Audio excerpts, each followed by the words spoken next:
Hey, thanks for joining me for this Padres postgame recap for May 21st. And unfortunately, the Homeboys got thumped tonight by a score of 10-2. 10 runs, 13 hits, 1 error for the St. Louis Cardinals.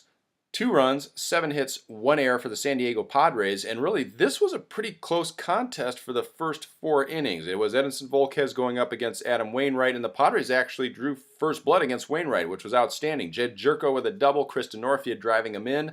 1-0 Padres early on, and the way Edinson Volquez started this ballgame, I thought maybe there's a chance that he can do something special tonight because it was as sharp as I'd ever seen him for the first couple of innings. In fact, he did not miss a spot with his fastball for the first 2 innings. He had a nice curveball going, didn't use the changeup as much as we normally see, but for me that's fine because if he has that fastball-curveball combination, he can be really tough, and that's what he was tonight. It was great to see him composed. It was great to see him hitting his spots with his fastball, both sides of the plate. Great movement on the fastball as well. He looked sharp. Unfortunately, the lead was short-lived. Now, after the Padres score in the second inning, the third inning, he does give up a 2-run base hit to Matt Carpenter. Actually, it was a double that drove in the Cardinals run, so it's 1-1 at that point at the end of 3. Again, he's still looking sharp. Everything's fine. 4th inning, still looking good.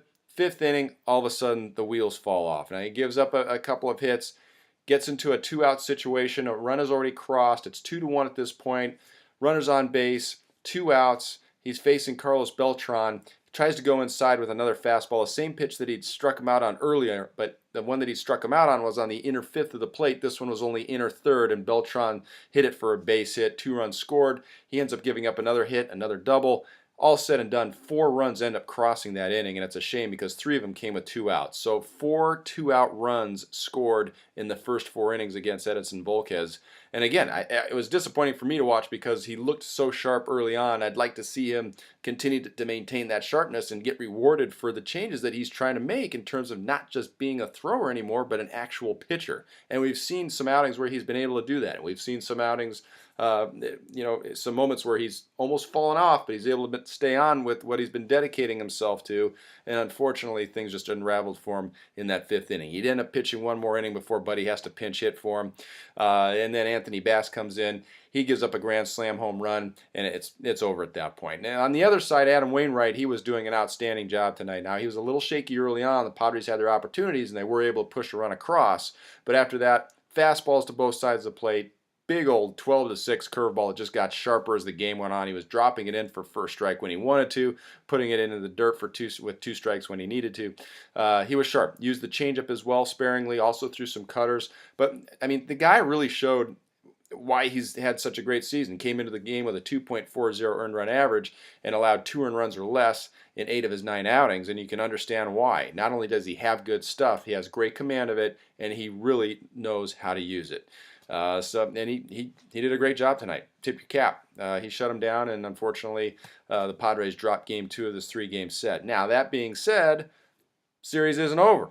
Another matchup tomorrow. Birch Smith going for the Padres. He'll be making his 3rd big league start, and he'll be going up against a kid who's making his first big league start in, what's the guy's name? Tyler Lyons. So he's a left-hander. We'll see what he's got. It's a good opportunity for the Padres to actually take this series from the St. Louis Cardinals, who was a team, as you know, came into the season with very high expectations. They've been having a great season. In fact, as we mentioned yesterday, the Cardinals and the Padres had the same record, 16-8, best record in the National League since April 24th. So it's been a good showdown, and the Padres have an opportunity to make a big statement tomorrow by taking this series. Hopefully they can do it. Game time, 7:10. Ted Leiter and myself will be bringing you the play-by-play on the Mighty 1090, so hope that you join us, and I appreciate you joining me here this evening. I'm Bob Scanlon. Thanks for sticking around for this Padres post-game recap, and we'll talk to you tomorrow. Here comes the boys from the South. Here comes the ready or not. How you like me now, I say. Here comes the